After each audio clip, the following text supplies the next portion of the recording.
Rosa tenía 32 años, pero en sus ojos se notaba un cansancio que no correspondía a su edad. Vivía en una casa sencilla en la Ciudad de México junto a sus padres y su pequeño hijo, quien cada mañana la abrazaba antes de dormir nuevamente sin saber que su madre salía a luchar contra el mundo cuando aún era de noche. Todos los días, sin excepción, Rosa despertaba a las 4 de la mañana. No había alarma que necesitara repetir. Su cuerpo ya estaba acostumbrado al sacrificio. Se levantaba en silencio, preparaba un café rápido, miraba unos segundos a su hijo dormido y salía con una mezcla de amor, preocupación y responsabilidad que pesaba más que cualquier carga física. A las 5 en punto ya estaba en la bodega de jitomate en la central de abastos. El movimiento comenzaba desde muy temprano. Camiones entrando, cajas bajando, voces gritando precios, clientes llegando con prisa. Rosa no tenía tiempo para pensar demasiado. Se encargaba de despachar mercancía, cargar cajas, atender clientes, organizar pedidos. Su cuerpo trabajaba sin descanso, pero su mente comenzaba a cuestionar. Pasaban los días, las semanas, los meses, y todo era igual. Rosa trabajaba duro, extremadamente duro, pero el dinero nunca parecía suficiente. Cada peso que ganaba ya tenía destino antes de llegar a sus manos. La comida de la casa, los medicamentos de sus padres, los útiles escolares de su hijo, la renta, la luz, el agua y de vez en cuando, con esfuerzo, alguna prenda para su familia. Pero para ella, nunca había nada. Ni un gusto, ni un descanso, ni un ahorro, nada. Una mañana, mientras acomodaba unas cajas, Rosa se detuvo por un momento. Sintió el peso no solo en su espalda, sino en su vida. Respiró profundo y por primera vez se hizo una pregunta que llevaba años evitando. ¿Por qué trabajo tanto si apenas me alcanza? Esa pregunta no solo fue un pensamiento, fue un quiebre interno. Sin darse cuenta, alguien había notado ese momento. Don Poncho, el dueño de la bodega, la observaba desde hacía tiempo. No era la primera vez que veía esa expresión en alguien. Se acercó con calma, sin prisa, como quien sabe que una conversación puede cambiar una vida. Le preguntó si todo estaba bien. Rosa dudó, pero algo en la forma en que él hablaba la hizo abrirse. Le confesó que estaba cansada, que trabajaba mucho y sentía que no avanzaba. Don Poncho asintió con una mirada tranquila y le dijo que había visto esa misma historia muchas veces. Personas que trabajan sin descanso, pero que nunca logran salir del mismo lugar. Entonces le hizo una pregunta sencilla pero poderosa. ¿Alguna vez guardas dinero para ti? Rosa lo miró confundida, como si le hablara en otro idioma. Le respondió que no, que eso era imposible, que apenas alcanzaba para lo básico. Don Poncho sonrió ligeramente y le dijo algo que cambiaría su forma de ver el dinero para siempre. Debes pagarte a ti primero. Rosa no entendía. ¿Cómo iba a guardarse dinero si no le alcanzaba? Pero don Poncho le explicó con paciencia.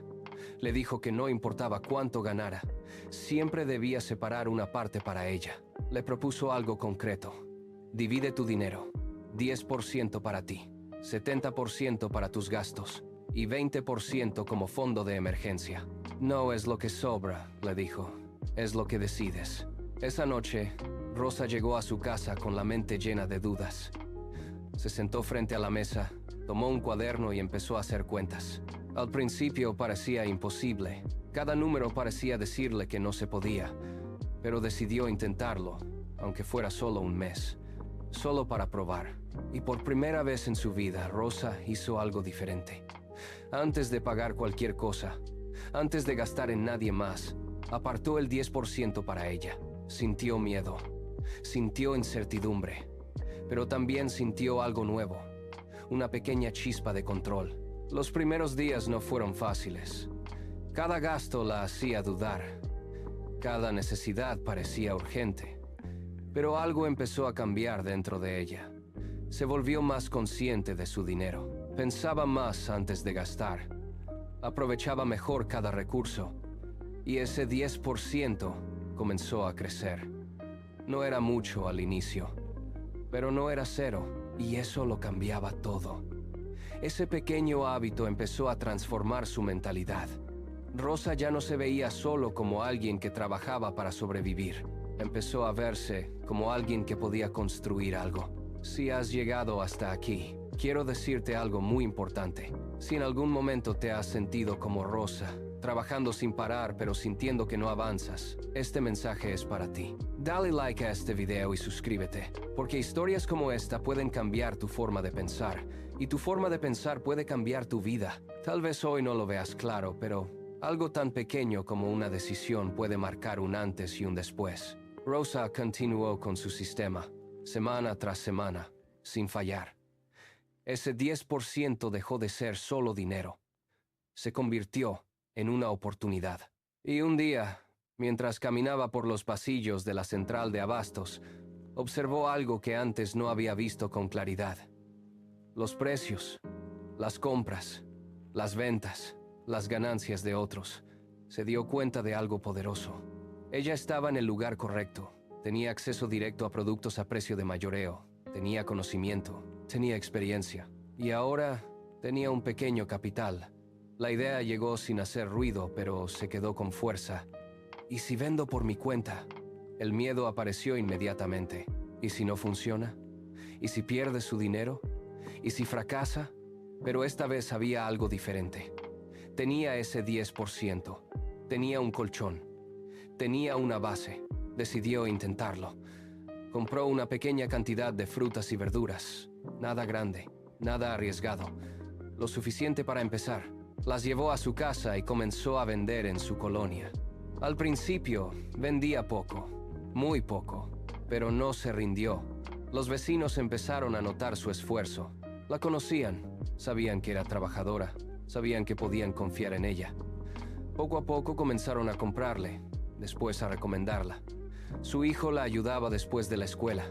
Sus padres también se involucraron. Y lo que comenzó como una pequeña prueba, empezó a crecer. Rosa no dejó su trabajo de inmediato. Seguía en la bodega, seguía levantándose temprano. Pero ahora había una diferencia enorme. Tenía esperanza. Cada día tenía un propósito más grande. Cada venta era una victoria. Cada peso extra era una semilla. Con el paso de los meses, su pequeño negocio comenzó a tomar forma. Tenía más clientes, más producto, más ingresos, hasta que llegó el momento de tomar una decisión que antes le habría dado terror: reducir horas en la bodega. Y lo hizo, porque ahora ya no dependía solo de ese trabajo. Había construido algo propio, algo que nadie le podía quitar. Con el tiempo, Rosa logró establecer un negocio más grande cerca de su casa, un punto fijo. Un lugar donde la gente la buscaba, donde su familia participaba, donde ya no solo sobrevivía, sino que empezaba a prosperar. Su vida cambió. Ya no salía a las 4 de la mañana todos los días. Ahora desayunaba con su hijo. Pasaba más tiempo con sus padres. Tenía control sobre su tiempo y su dinero. Los vecinos comenzaron a notar el cambio. Ya no era la Rosa cansada de antes.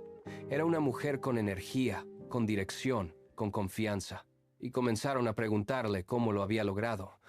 Rosa no hablaba de suerte, no hablaba de milagros, hablaba de decisiones, hablaba de disciplina, hablaba de ese 10%, porque entendió algo que muchas personas tardan toda una vida en comprender.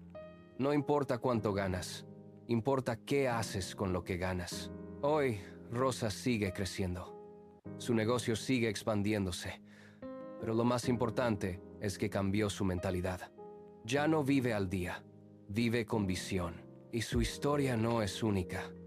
Es la historia de miles de personas que aún no descubren que el cambio no empieza afuera, empieza adentro. Empieza con una pregunta, empieza con una decisión, empieza con un pequeño acto que, repetido todos los días, puede transformar toda una vida. Tal vez hoy tú estás donde estaba Rosa, cansado, frustrado, sintiendo que no avanzas. Pero recuerda esto, no necesitas más dinero para empezar. Necesitas una decisión, porque a veces el primer paso no es ganar más. Es aprender a quedarte con una parte de lo que ya tienes. Y ese pequeño cambio puede abrir la puerta a una vida completamente diferente.